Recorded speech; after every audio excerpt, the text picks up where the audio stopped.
Coming up on Cronkite Sports on Fox Sports Arizona, Arizona State center Nick Kelly rises from the unknown to become a team captain. Cactus League stadiums find creative ways to stay busy after spring training ends. An ASU cross-country runner battles back after a heart scare. The Cardinals look to expand their Spanish-speaking fan base. And the man who helped make Michael Phelps a legend now leads ASU's swim program.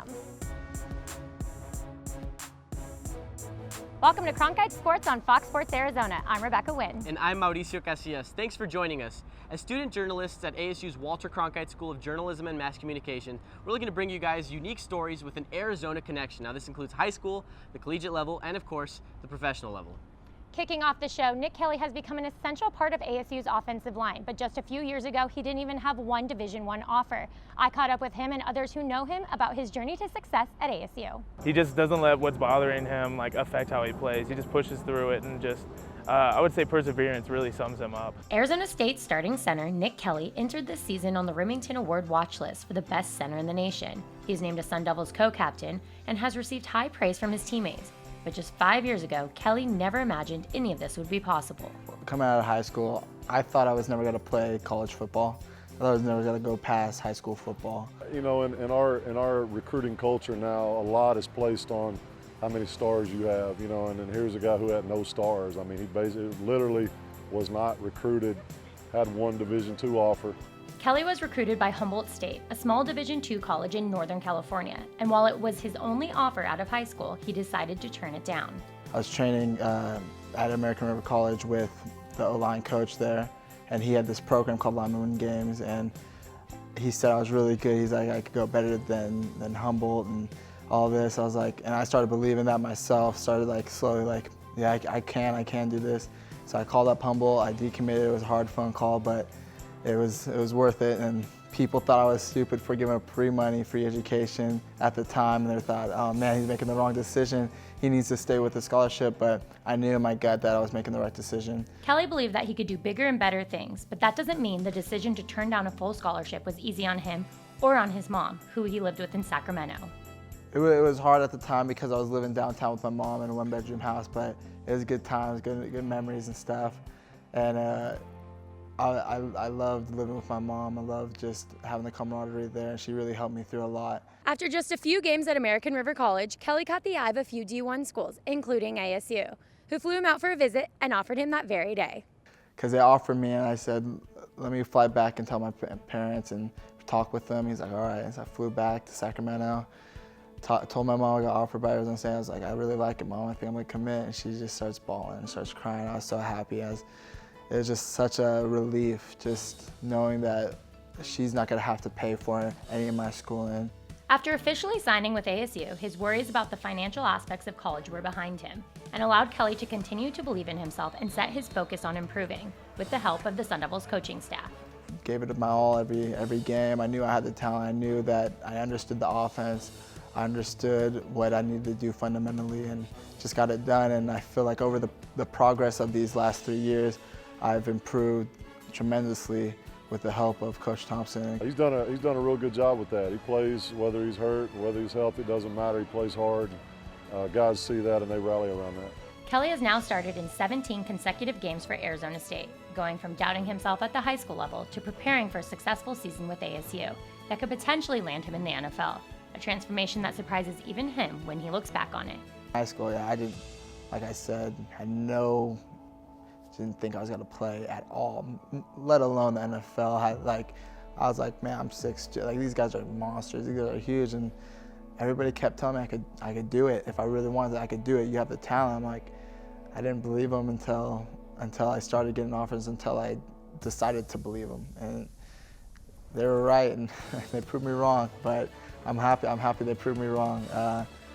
But I just think that without my friends and family there, I wouldn't be where I am today. Nick Kelly said he also has aspirations of becoming a coach after he's done playing football. He hopes he can have a positive effect on other players' lives the same way ASU's Coach Thompson did for him. Coming up after the break, we learn what happens to Cactus League stadiums after the major league teams leave town. And we'll hear about an ASU cross-country runner whose career nearly came to an abrupt, premature end. Stay tuned.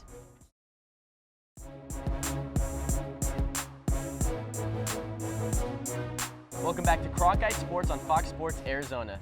15 Major League Baseball teams spend part of February and all of March gearing up for the season. But once spring training is over, the 10 stadiums that play host to Cactus League ball need to find ways to stay busy. Antonio Cannavaro has more. We really do stay busy here 12 months a year. It's not just the 30 days that fans see during spring training. During the months of February and March, the Cactus League and its respective ballparks run the state of Arizona. Nearly 2 million fans flock to the 10 Cactus League stadiums across the valley. But when the Major League teams pack up and head back home, these stadiums still find a way to keep their fields busy. With the exception of probably Christmas Day and possibly New Year's Day, I would say this facility gets used as close to 365 days a year as possible. We try to appeal to a lot of different groups of people but I think we're known as a place where people can come and have a good time. We play about 2,500 youth baseball games a year, working with Perfect Game, USA Baseball, to bring families, bring children into the community, stay in local hotels, eat at local restaurants, and come out and play their youth baseball throughout the year. We do a lot of men's amateur baseball in the summertime. During the fall, we actually do the Angels rookie. Throughout the summer, we play about 30 games up here in the stadium. And then our fall is mostly done with men's adult baseball tournaments. We're the headquarters for the NABA, which is the National Adult Baseball Association. But baseball is far from the only thing that brings people into these ballparks. According to a survey conducted by FMR Associates for the Cactus League, an estimated $21 million goes back into the Arizona economy from non-baseball events found at Cactus League stadiums. If you total up our events in the fall from September through January, prior to spring training started, we get about 170,000, 180,000 people in for those events.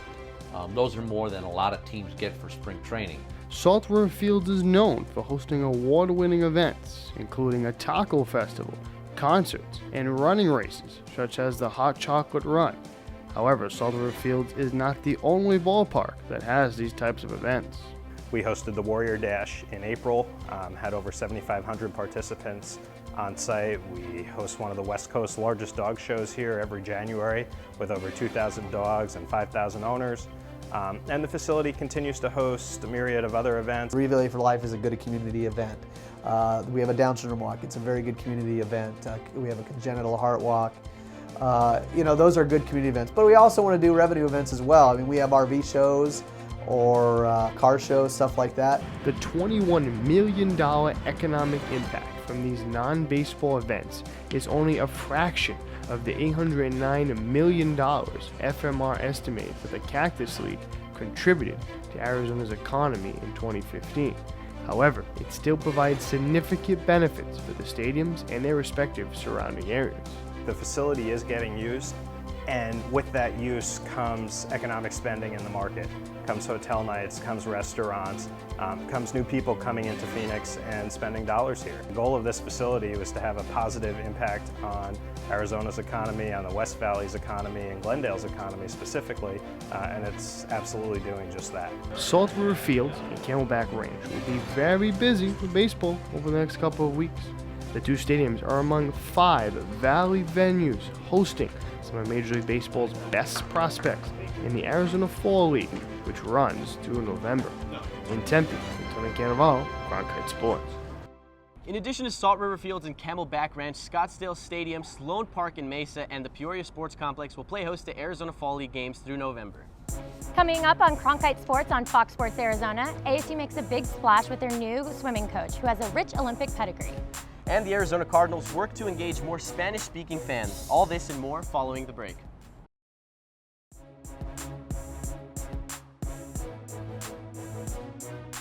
Welcome back to Cronkite Sports on Fox Sports Arizona. Bob Bowman's name is renowned in the sport of swimming, and he's already making an impact at ASU. I caught up with Bowman to discuss how he plans to turn around the ASU swim program. Bob Bowman is at the pinnacle of the sport of swimming. He's a Hall of Famer. He's the coach of USA Swimming for the 2016 Olympics, and he's most famously known for training 22-time Olympic medalist Michael Phelps since Phelps was 11 years old. Now Bowman has the chance to transform a struggling swim program at Arizona State. I wanted to go somewhere where we could really build something that wasn't there before, and this is a perfect place to do it. The 51-year-old was hired as coach on April 24th. the hiring certainly made a splash with some of the swimmers on the team. Our whole team was definitely in shock. Some of the girls on the team cried. They were so excited. We were all just kind of in disbelief. We had no idea that would be our next coach. We thought we'd have a good coach, but Bob Bowman, we were not expecting, that's for sure. And it kind of took me a couple seconds to like process it all. And then I just started crying. I was just like, oh my gosh, like this is actually happening. Like, it's just one of those things that is just unreal. Arizona State isn't the first collegiate head coaching job that Bowman has had. From 2005 to 2008, he was the head coach at Michigan, and he was also the two-time Big Ten Coach of the Year.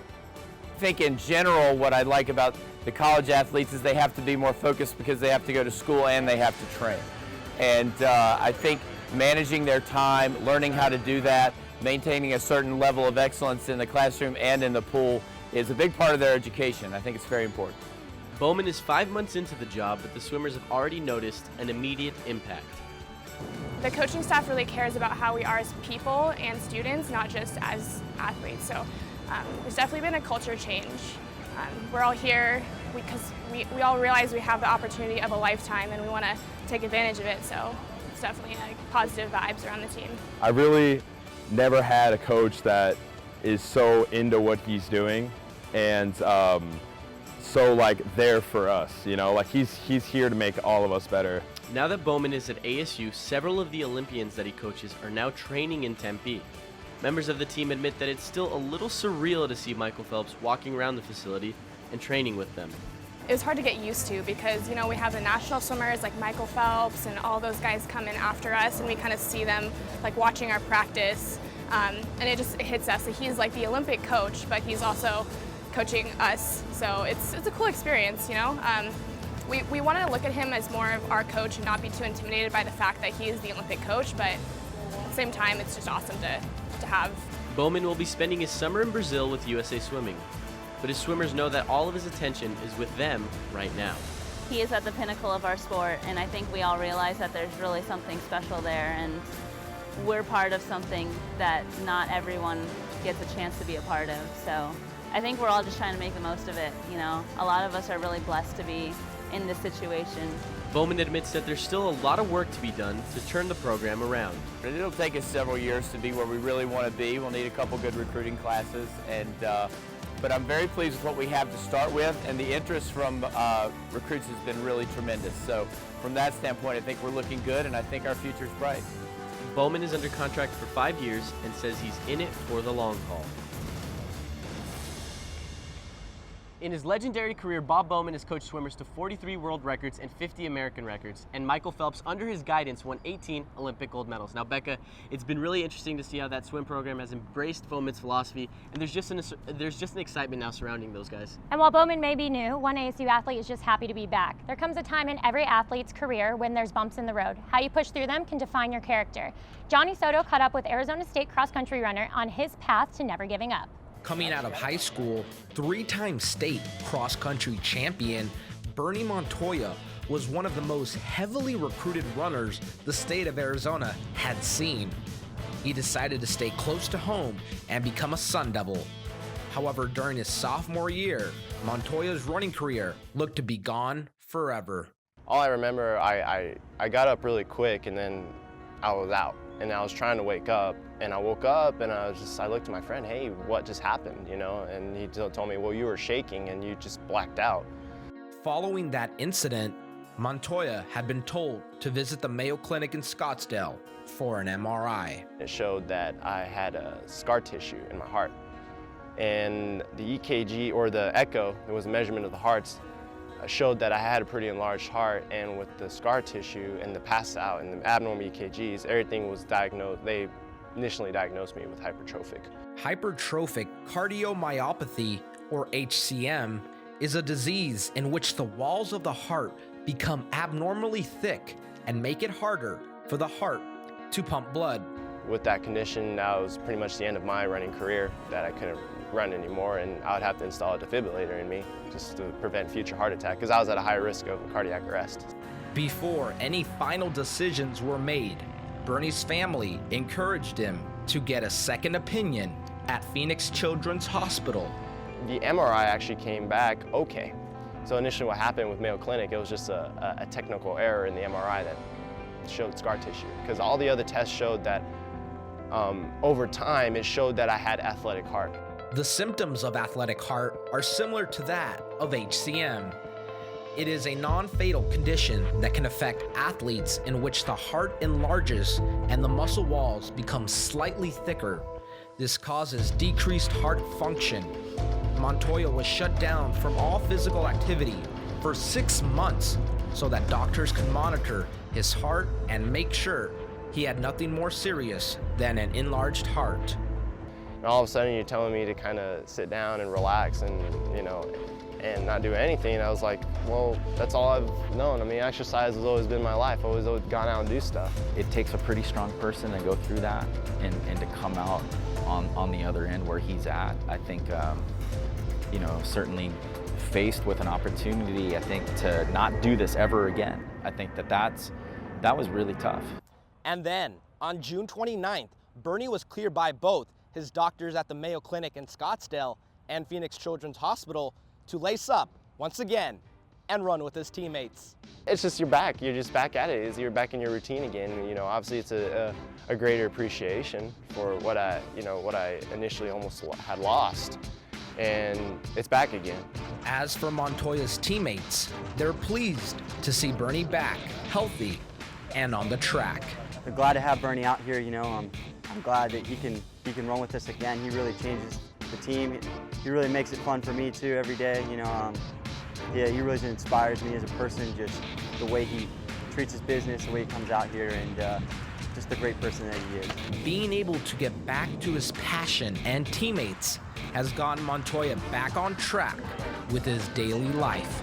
It feels great. I'm happy. I can honestly say that I feel like I'm at peace, with running and just everything that's going on right now. On September 18th, Montoya came back for the Sun Devils and raced for the first time in 10 months. He plans to run for ASU for the rest of the season.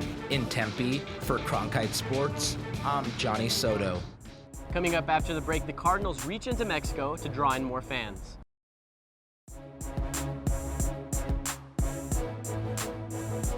Welcome back to Cronkite Sports on Fox Sports Arizona. September 15th through October 15th was National Hispanic Heritage Month. Katrina Secchi looked into how the Arizona Cardinals are trying to engage Spanish-speaking fans. With us being a Southwest state geographically, we are so close to Mexico. We're a highly populated Hispanic state. We have first generation, second generation Spanish-speaking fans that want to hear the game, Los Cardenales en Español. Rolando Cantu, a former Cardinals offensive lineman, is the color analyst on the Cardinals' Spanish-language radio broadcast. He and play-by-play man Gabriel Trujillo bring a different kind of energy to Cardinals game day that excites their fans. It is nice to know that we do have that option in Spanish because the base here is getting, there's a lot of Latinos that are starting to join the fan base here in Arizona. My mother-in-law does. That's all she listens to. For her, it's good for her because she understands it. Normally she wouldn't understand it. We'd have to sit there and explain to her, but I think it's a good thing that they offer it in Spanish. In addition to the radio broadcast, Cantu and Trujillo also produce a show for the Cardinals website each week. The web show recaps the previous week and looks ahead to the next game. The Cardinals' Spanish radio game day broadcast began in 2000 on a local AM channel. Now, the team is on FM, and before the season, they joined with Univision Arizona to bring all of their games, including preseason, to Univision Arizona's Latino Mix radio station. Cantu and Trujillo's broadcast can also be heard across Mexico in the country's native language. We have approximately 300 to 400 people that drive up from Nogales, Sonora, from Hermosillo, from Obregón, from Guaymas. We have a large presence in the state of Sonora. We actually have 13 radio stations that broadcast in the northern part of Mexico. The Cardinals are just one of 15 of the 32 NFL teams that have a Spanish language broadcast. Here in Arizona, that includes one radio affiliate, while in Mexico, they have 41. The partnership with Univision is a very, very important move that Cardinals Spanish department did. it's a big platform, it's international, and we feel very proud to be part now of Univision family. The Cardinals also have an official Spanish version of their website, along with an Instagram and Twitter account, are another way for the team to target their Spanish language fan base. Cultivating a Spanish-speaking fan base is important in Arizona, both because of its large Hispanic population and the state's proximity to Mexico. According to 2014 data from the U.S. Census Bureau, 30.5% of the Arizona population is Hispanic or Latino. Only New Mexico, Texas, and California have a higher percentage. Even with the gear that's out there, you can target a lot of folks that'll purchase more gear, maybe purchase more tickets, attend more Cardinal events, get more supportive of our local team. And if you got, more Hispanics that are moving into this community, it's something it's all here already built. Every year we analyze where we're at, and every year we go after more affiliates in Mexico, and we'll start doing it here in the state of Arizona as well with our partner Univision Arizona. I think it's more inclined to grow as we develop that relationship. We're very happy to lead the charge through the league. The Arizona Cardinals and those Cardinals Arizona actually have been in the market for a while now, and I think for next year, bigger and better things are coming. In Glendale, I'm Katrina Secchi, Cronkite Sports. To hear the Spanish language broadcast of the Cardinals games, fans in the Valley can tune into 100.3 FM Latino Mix. Well, that's it for all of us here on Cronkite Sports on Fox Sports Arizona. I'm Mauricio Casillas. And I'm Rebecca Wynn. Thanks for joining us.